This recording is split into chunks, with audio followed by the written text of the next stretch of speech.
O presidente Trump está tratando o Brasil como se nós fôssemos uma república de bananas. Será que somos? Olha, depende, é uma boa pergunta. Essa é uma boa pergunta. E é que vai conduzir o nosso papo de hoje. Comigo, Dora Kramer, Marcelo Madureira, Pedro Paulo Magalhães e Márcio Fortes.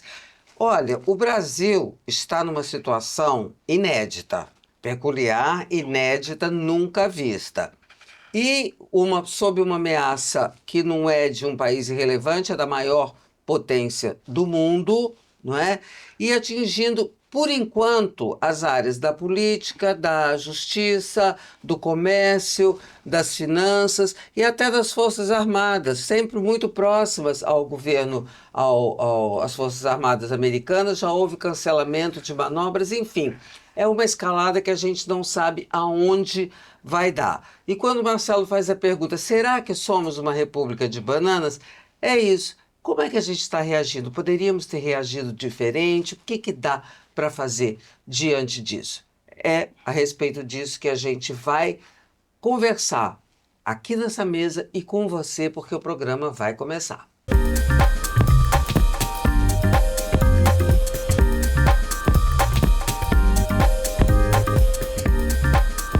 Bom, antes da gente começar a conversa, mesmo aquela história de sempre, aquela moral de sempre, o like, o compartilhamento, os comentários, fala para os amigos também, porque não é por causa da internet que o boca a boca deixou de ter o seu papel, tá? Por favor. E vamos logo. Posso usar um pouco Pode, do meu italiano? pode. Per carità, per carità. Assinem nosso canal, comentem e deem um like. Muito bem, então vamos começar logo, porque senão o pessoal não tem razão para ficar com a gente, né? Olha só, vamos lá, quem quer começar a responder a pergunta do Marcelo? Acho que a gente pode começar por aí. Que o Trump está nos tratando como uma república de bananas, isso é evidente, evidente, humilhando, chutando, achando que pode fazer o que quiser. E por enquanto está podendo, né? Pior é isso. E a nossa reação? Nós estamos reagindo tal como uma república bananeira ou estamos nos comportando da maneira que dá, da maneira que deveria ser? Quem somos nós nessa grande confusão? É, é, é, é a pergunta de US$ 1 milhão, né? Que é em que ponto estamos? A gente está no meio de uma enorme geleia geral, né? Numa situação de incerteza enorme, né? Em que o Brasil, agora, no momento, o centro das atenções está voltado lá para os encontros do Putin com o Trump, né? A guerra da Ucrânia e tal, e nós aqui meio em compasso de espera, e meio a conta-gotas, né? Pessoas têm seus vistos cancelados, lei Magnitsky para um e para outro, aí colocaram também o sistema financeiro no meio da história, quer dizer, os bancos ficam numa posição extremamente incômoda, né, com a situação que se está vivendo, visto que, né, o sistema financeiro brasileiro, o sistema financeiro americano vivem praticamente em simbiose, né? Aí cria-se um clima ainda de mais insegurança, as bolsas caem, capitais saem do país e a gente fica meio de mãos atadas, porque não existe. A gente já comentou aqui algumas semanas atrás que essa situação poderia ser uma ótima oportunidade de o governo buscar a união nacional em torno de um assunto, né, da soberania, né, da nossa independência, enfim, dessas coisas todas, né, e elaborar uma tática qualquer e uma estratégia de como enfrentar isso, a sociedade brasileira como um todo. Eu quero fulanizar logo, vamos animar essa questão. Não, Porque- sim, eu não, só estou tentando fazer não, você está muito chique. a voo de pássaro. Eu quero Sim. fulanizar, eu quero lançar vamos uma tentar. história. Peraí, a partir dessa fulanização aqui que eu vou propor, é que muita gente tem voz corrente em alguns setores, evidentemente, de oposição, de que a culpa é do presidente Lula, que se ele ficasse calado, se ele não enfrentasse a crise, a poder de bravatas, a coisa estaria melhor. Queria saber se vocês concordam com Pode isso. ser, mas no que foi escrito pelo presidente Trump, em relação ao tarifaço, em relação ao Alexandre de Moraes, em relação ao poder legislativo brasileiro e tal, não inclui as coisas do Lula. Inclui, também não fala do BRICS. O que se diz aqui no Brasil, né? Que se o Lula não tivesse liderado a reunião dos BRICS aqui, não tivesse dado uma entrevista defendendo o uso de moedas que não fossem o dólar para transações internacionais, e o Lula tem esse viés anti-americano dele, ele não se contém e começa a falar bobagem. Tá bem. Se não tivesse falado nada, o Trump é inesperado e imprevisível em tudo que ele se mete. Por exemplo, dentro dos Estados Unidos, ao convocar a Força Nacional, o FBI, para tomar conta dos mendigos de Washington, ao condenar as universidades americanas, punir a Universidade de Harvard, a Universidade de Columbia e outras por comportamentos acadêmicos que não combinam com o que ele pensa, não é? Ao interferir da forma como interferiu no conflito Irã-Israel, soltando aquela bomba maluca e tal. E nessas reuniões todas com Putin, muda de opinião, pune o Putin, depois se reúne com Putin e tal, e Ucrânia e tal e coisa. Então, em relação a tudo isso, em primeiro lugar, o Brasil não é uma república de bananas por definição, porque é uma das 10 maiores economias do mundo. O Brasil é um dos poucos 6 ou 7 países que, ao mesmo tempo, tem grande superfície, grande população e um PIB mediano. Não é assim? Não é, mas a gente está se comportando como tal? Porque é muito inesperado. Acho Não, que não, estamos acho que ou não, não? acho Não? que não por causa das bravatas do Lula. No mais, tá certo? O ministro Fernando Haddad agendou uma reunião telefônica com o secretário de Tesouro americano, que foi cancelado no mesmo dia em que o Eduardo Bolsonaro foi lá no secretário de Tesouro e tirou retrato com ele. Né? O ministro, vice-presidente Geraldo Alckmin, se manifestou, uma comissão, corretamente, me parece, uma comissão uniu o país, chamou todos os setores de atividade, a Brasília, foram lá, os bolsonaristas do Centro-Oeste, tal, todos na mesma. O nosso amigo diplomata, o Mauro Vieira, conseguiu, afinal, conversar com o secretário de Estado, Marco Rubio. Então, está desordenado, porque o Brasil está desordenado, mas não sei se mereceria um outro tipo de resposta ao inesperado. O inesperado o que é? Está escrito pela carta do Trump. É a liberação imediatamente do Jair Bolsonaro. Ele escreveu o nome Jair Bolsonaro, ele presidente da República Americana. E como isso é uma questão fora de controle governamental, porque está na justiça, tem que mostrar as provas, essa coisa toda, ele pune o juiz que está julgando com a tal da lei Magnitsky. Depois a lei Magnitsky se estende para questões que não tem nada a ver com isso. Por exemplo, os 2 funcionários do Ministério da Saúde, que na época trabalharam com mais médicos junto a Cuba, tiveram os vistos de entrada nos Estados Unidos cassados. Né? Então não é só por causa do Jair Bolsonaro. Depois o ministro da Saúde também, só não teve o visto cancelado porque o visto dele já estava sem validade. Mas o filho dele, de 10 anos de idade, que tem? Isso é uma coisa que parece medieval, né? Aquelas condenações da Inquisição, que condenam a pessoa e os seus descendentes e ascendentes, até no que nível, aquela coisa toda. Mas tem uma incoerência muito grande nessas punições, né? Quer dizer, se a gente for pensar direitinho, quer dizer, o Trump, começa que todo o enredo é bananeiro. O enredo é bananeiro. Porque ele resolve tomar essas medidas para interferir na política do Brasil. Isso aí não está subentendido, não está posto. Não está nas entrelinhas. Está escrito. Está objetivamente dito. Está escrito. Está escrito, objetivamente dito. Ninguém está concluindo isso. Né? Então, quando você vê uma ação de um país como os Estados Unidos agindo contra o Brasil com uma chamada inicial da questão comercial. A chamada inicial estamos fazendo tarifaço para resolver nossa questão, para punir quem nos trata mal, quem nos discrimina, diz os Estados Unidos. Ele faz isso para isso. Mas a medida que ele toma contra o Brasil Não é em relação a isso, até porque o Brasil tem superávit. Então, eles têm superávit em relação ao Brasil. Então é a questão do Jair Bolsonaro. Esse é o motivo que está colocado, mas a ação disso é tarifa em cima do Brasil. Aí ele ameniza. O Brasil teve uma ação para amenizar? Não, não teve. A ação de amenizar foi dos americanos, porque as tarifas que incomodavam e que criavam problemas para eles resolveram aliviar. Então, não teve nenhuma benesse para o Brasil. Na realidade, foi olhando a medida que era ruim para eles, eles amenizaram para não ser tão ruim para eles. E a gente poderia ter encaminhado diferente nesse ponto? Eu acho que sim. Aí que eu acho que quando fala bravata do Lula ou não bravata, todo mundo que está analisando, a gente está lendo muito sobre isso, como lidar com o Trump.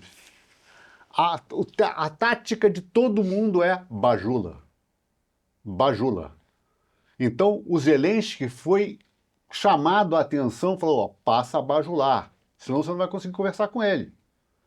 O Putin faz isso com maestria, bajula o tempo todo o Trump. Então o Trump quer ser bajulado, o nível é muito baixo, por isso que eu estou falando que é bananeiro a história toda é bananeira, porque o presidente dos Estados Unidos, ele é bananeiro, no final das contas ele é bananeiro, porque ele faz as coisas sem base,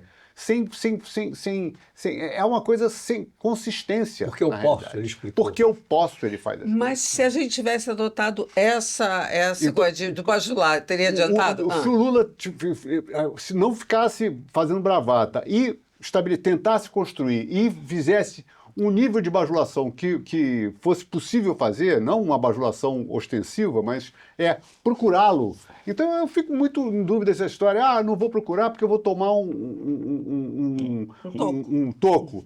Ora, vem cá, você está na chuva para se molhar. Essa que é a realidade. Né? Tenta tratar disso diplomaticamente, mas se isso é a melhor coisa para o país, se isso tem chance de abrir uma conversa, tente. Mas porque eu vou tomar toco, eu não posso fazer, eu acho que isso é uma limitação. Porque isso prejudica o discurso palanqueiro da soberania. Então o objetivo dele não é resolver o problema. O objetivo dele volta a ser o quê? Vou aproveitar essa bananada, né, para botar no meu pirão. Vou botar essa bananada no meu pirão. Eu vou melhorar para mim. Vou tirar partido disso aí. Aí, para o país, o que isso quer dizer? Não sei. Isso que eu acho que é irresponsabilidade, porque tem um maluco do outro lado. Tem um doido do outro lado que ninguém sabe o que vai fazer. E não tem ninguém do lado de cá. E do lado de cá, as ações não são coordenadas, não tem uma articulação, não tem um plano. O judiciário, quando reage, né, primeiro com a entrevista do ministro Alexandre de Moraes ao Washington Post, ministro que não dá entrevista para ninguém, não fala com ninguém, resolveu se colocar. E depois o ministro Flávio Dino, usando uma ação do IBRAM na questão de Mariana, ele assenta que faz o que foi interpretado como uma blindagem ao Alexandre de Moraes, dizendo até uma obviedade, né? Que ações americanas, de governos ou decisões judiciais de outros países só valem como homologação do STF. Isso deu uma confusão generalizada. Os bancos, hoje é quarta, né? Ontem perderam 41 bi de ações, no valor de ações da Bolsa e estão em polvorosa. Então, eu vou colocar, do mesmo jeito que eu coloquei o Lula, o judiciário deveria ter reagido assim? Ou poderia ter feito diferente? Está correto? Na minha modestíssima opinião, eu acho que o judiciário devia se ater às suas funções e ficar soberano, pairando acima disso tudo. Meio que fingindo ignorar. Não é comigo. Não é comigo. Nós estamos agora no processo de um julgamento que tem uma importância histórica, em que tem sido cumprido rigorosamente todas as etapas, né? E agora, dia 2 de setembro, começa o julgamento, e é essa a função do Poder Judiciário numa democracia. Isso desde sempre, eu acho que o ministro nenhum juiz, mas principalmente de tribunal superior, se manifesta só nos autos. Só se manifesta nos autos. Mas aqui no Brasil é diferente. Tem TV Senado, mas está errado. TV Justiça, mas está errado. Aquela vaidade. Não. Agora, Dora, me ocorre aqui. A soberania é intocável. Mas o interesse nacional é parente da soberania e é tocável, vamos dizer assim, né? Quer dizer, você sem perder a soberania, pode reagir diferente em nome do interesse nacional, da exportação, dos empregos, do sistema financeiro brasileiro e tal. Os americanos usaram a tal do US Trade Representative, né? O STR. Uma prerrogativa de mandar investigar uma série de comportamentos brasileiros, e que inclui, de forma até ridícula, o PIX, que é o maior sucesso do Bolsonaro, foi instituído no governo dele, né? Aqui no Brasil, como coisa que agride, prejudica os Estados Unidos porque diminui o movimento de cartões de crédito Visa e Mastercard. Então isso aí é o interesse nacional. Interesse nacional é manter seu PIX. Ah, mas tem que perder um pouquinho da soberania. Não, não pode perder e não vai perder, mas eu vou defender o interesse nacional. Posso até abrir mão do discurso palanqueiro que supostamente me coloca defendendo a soberania por causa do interesse nacional. Qual é o interesse nacional? É o desenvolvimento brasileiro, é o comércio, é a indústria, é isso, os empregos, não é? Até a plantação de bananas, que são exportadas igualmente para os Estados Unidos. Enfim. Mas, por outro lado, nós temos um Quisling implantado lá dentro dos Estados Unidos. Quisling era um político da Noruega na época da invasão dos nazistas, se não me engano era até o primeiro-ministro, em que operava em favor dos nazistas, né? E tanto que virou um termo, né? O seu Quisling traiu a própria Noruega, traiu a própria pátria em favor do invasor alemão. Nós temos lá o Eduardo Bolsonaro e o neto do Figueiredo implantados lá, e não se toma nenhuma atitude de pelo menos carimbar esses dois elementos. Esses caras são os quinta coluna.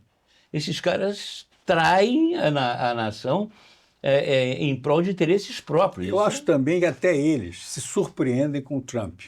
Quer dizer, o que eles estavam querendo era uma punição qualquer ao Alexandre de Moraes.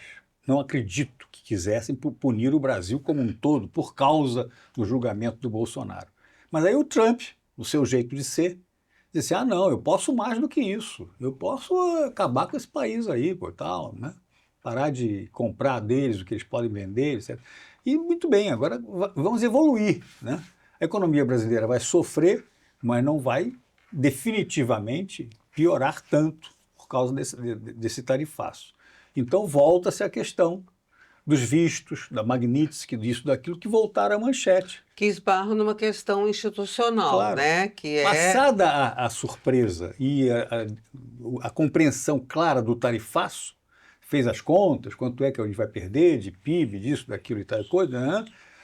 O Brasil estava se ajeitando, foi procurar novos mercados aqui e ali. Então lá o pessoal que produz café se defendendo nos Estados Unidos, a turma da carne, que é poderosíssima, se defendendo, vendo como é que vai fazer e tal e coisa.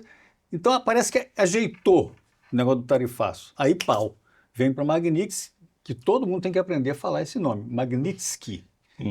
Magnitsky, que é o nome de uma pessoa que foi presa e morreu na cadeia na Rússia, não é? E que pode vir a atingir. Bom, o próprio advogado desta pessoa já disse que no caso do Brasil não, É um absurdo, não se aplicaria, mas não é esse o caso, porque não é a lógica que está A que comandando. justiça o Brasil né? vai recorrer? Não é Não, mas racionalidade. Não é racionalidade, mas o que está acontecendo, até que a gente estava conversando antes, é que está sendo usado uma medida personalista, quer dizer, individualista, num indivíduo que foi construída para atacar indivíduos e não instituições. Mas quando você aplica isso a um ministro do Supremo, você está aplicando isso a uma instituição. Você não tem como evitar. Não dá para não confundir. Porque o motivo pelo qual ele está sendo atacado é pelo exercício do seu poder. É pelo exercício da institucionalidade. Né? Ele está julgando, ele está sendo relator de um processo na justiça. Não é uma ação que Então, na sua terrorista, opinião, cabe... voluntarista. Não é institucional. Na sua opinião, então, cabe a reação do judiciário? A reação do judiciário, isso depende, por exemplo, a reação do Moraes fazer uma entrevista para o Washington Post, ou sei lá, para onde ele fez ontem, dizendo não vou recuar 1 milímetro, acho que está errado. É errado. Ele está respondendo pessoalmente tá certo? Porque ali não é um ato institucional, né? Eu acho que está errado. E dois, com uma afirmativa que só põe lenha na fogueira, não ajuda em nada. Ele ficando quieto e agindo da mesma maneira, ele está sendo institucional. Agora, ele pegando, avisando que vai fazer isso, ele está atiçando a onça com vara curta. E o Para ver o que Flávio Dino? acontece. O Flávio Dino, para mim, a minha visão é que ele falou sobre um assunto, né? Não teve o cuidado de que o momento em que ele está falando sobre isso, a afirmativa dele sobre a questão de valer leis estrangeiras aqui dentro, né? Só valerão. Mas ele usou isso justamente por causa do momento. Se ele fez isso por causa do momento, então eu acho que ele está botando lenha na fogueira. De graça. De Mas graça, sem sim, necessidade. É um entendeu? indicador, posso estar errado, de que até agora, por exemplo, o Pleno, os 11 ministros do Supremo, não se reuniram para debater o assunto e tirar como se dizia no velho e bom partidão, uma unidade na nação. Uma unidade. O que nós, instituição, Supremo Tribunal Federal, como vamos agir, como vamos nos comportar? É verdade. Cada um chuta para um lado. Vaidade, tudo é vaidade. É porque há uma ação específica sobre a lei que aí o Dino atropelou o Cristiano Zanin, que essa ação está na mão do Cristiano Zanin, que estava fazendo, a ideia dele era exatamente fazer esse movimento, de ouvir, inclusive ouvir outras partes, ouvir bancos e tal, mas aí veio o Dino Foi atropelado. e atropelou. Aí quem atuou foi o senador, aí foi o político Flávio Dino, não foi o ministro ministro do Supremo, que está sendo internamente contestado, mas está feito. E aí trouxe o quê? O sistema financeiro para dentro da caçarola. Sim. Entendeu? Trouxe o sistema financeiro para dentro do caldeirão. Não, ele já estava dentro, né? Sim, mas Já estava, mas Já não tava dessa dentro. maneira. mas agora ele mexeu mais e teve uma reação muito. E mais o parlamento, que de alguma forma, quer dizer, de alguma forma não, é ator nessa história, porque está lá um deputado federal fazendo esse papel de quinta coluna e paira a ameaça explícita, dita por essa mesma pessoa, que está trabalhando pela aplicação do cerco financeiro aos presidentes da Câmara e do Senado por causa do não agendamento da anistia. E aí Vai escalando. Bom, enfim, Dora, nós quatro aqui conversamos toda semana. Há 45 dias, o nosso assunto é esse. Parece que no Brasil só está acontecendo isso, além da violência, dos sequestros, das milícias. Ontem mesmo, vários ônibus têm sido sequestrados. Vida que segue. Tudo normal no Brasil. Mas é que essas cenas são cotidianas. O que a gente está vivendo aqui é uma situação inédita. E não se sabe qual vai ser o dia de amanhã, o que vai acontecer. Totalmente imprevisível. É que não vamos conversar sobre na próxima quarta-feira. Tudo é possível, porque tem o Trump de um lado, ele pode até desistir de alguma coisa, não sei, pressionado lá pelos lobbies. A nossa pergunta inicial, se nós somos bananeiros ou não, nós temos características, às vezes, de bananeiros, né? Tipo, vai. Essa coisa, não só o Trump está fazendo a confusão, como o Brasil faz a confusão. O ministro faz uma declaração que é pessoal quando ele não deveria falar nada. O outro julga um caso que não tem nada a ver no momento em que o que ele fala tem total impacto no que está acontecendo. Então, uma ação política, como disse a Dora. Quer dizer, e não uma ação jurídica, não um posicionamento institucional da corte. Que seria o quê? Deixa o Zanin tocar. Não vou falar nada, deixa o Zanin tocar, porque institucionalmente a gente responde isso. Então, eu acho que quanto mais o Brasil ficar reagindo no pessoal, que é a bravata do Lula, que é o ministro do Supremo fazendo entrevista para dizer que vai ser forte. Quanto mais isso for feito, mais você está arriscando o maluco jogar uma fagulha na cabeça do maluco e o maluco tomar mais uma atitude excêntrica e corrosiva e ruim nesse processo. Cheio de poder. Então, essa que é a questão. Por isso que todo mundo fala, quer lidar com o Trump, bajula ele. A única maneira de chegar a alguma coisa é bajulando ele. O Xi Jinping bajula, o Putin bajula, o Zelensky aprendeu a bajular. Se você assistir ele conversando com o Zelensky, agora ele cumprimenta efusivamente, com bom humor, elogia que o presidente Trump está fazendo isso, não sei o quê, porque essa é a linguagem que o Trump entende. É a linguagem que o Trump entende para poder conseguir que ele não saia muito do riscado. Então, o Brasil quer ser superior a isso, quer dizer que não vou fazer esse jogo. Isso não é jogo, isso é negociação. Você tem que lidar com o que funciona, o que vai te permitir conseguir alguma conquista, alguma conversa. Você tem toda a razão, mas você está pedindo duas coisas que são raras no Brasil, né? Que são inteligência emocional. Inteligência emocional é uma coisa difícil de você, é mercadoria escassa, principalmente se você esperar do presidente da República o mínimo de sagacidade, né, de saber como lidar com o Donald Trump. Então, e na sequência, né, Dora, os próximos passos, que eu não sei nada sobre quais possam ser, porque tudo é inesperado, tem a sombra da regulamentação das Big Techs, que aparentemente é muito importante. Sim. Também para esse efeito. Agora, nisso aí, essa atitude mais inteligente está sendo tomada. O governo botou para votar um projeto que não toca na censura. Não toca na censura. Ainda não botou. Não, está encaminhado para. Né? Foi dito que dois projetos para a semana que vem. Está sugerindo dois projetos. Projetos de autoria do Poder Executivo. Um que trata da questão pelo lado econômico solamente, que é vamos taxar, vamos botar imposto, vamos isso, aquilo, e o outro que trata a questão do crime no ambiente virtual, só do crime. Então fake news não entra. Fake news é onde entra a censura, é onde entra a discussão da censura, é onde a coisa é mais delicada. Então aí eu enxergo inteligência. Aí está jogando o jogo correto. Ó, vou botar uma coisa na mesa. É uma regulação ao estilo da Europa. E da Austrália. E da Austrália. Vai dizer o quê? Vai dizer, então, você vai penalizar toda a Europa, vai penalizar a Austrália por causa disso também? Que história é essa? Né? Não, e mais, eu concordo com você, que é uma inteligência que não foi aplicada lá no início, quando se propôs aquele, que até chamava projeto da fake news. Da fake news, né? exatamente. Porque aí trazia essa questão. Agora, tem esse fator externo, mas eu também concordo que é inteligente até para facilitar internamente, porque a oposição fica sem discurso. Não é só isso, que Sim. na verdade... Né? Quando você tira a tal da fake news e censuras. Essa questão da fake news, quer dizer, você regulamentar isso não é do interesse dos nossos parlamentares, principalmente às vésperas de um período eleitoral aí que vai ter ano que vem.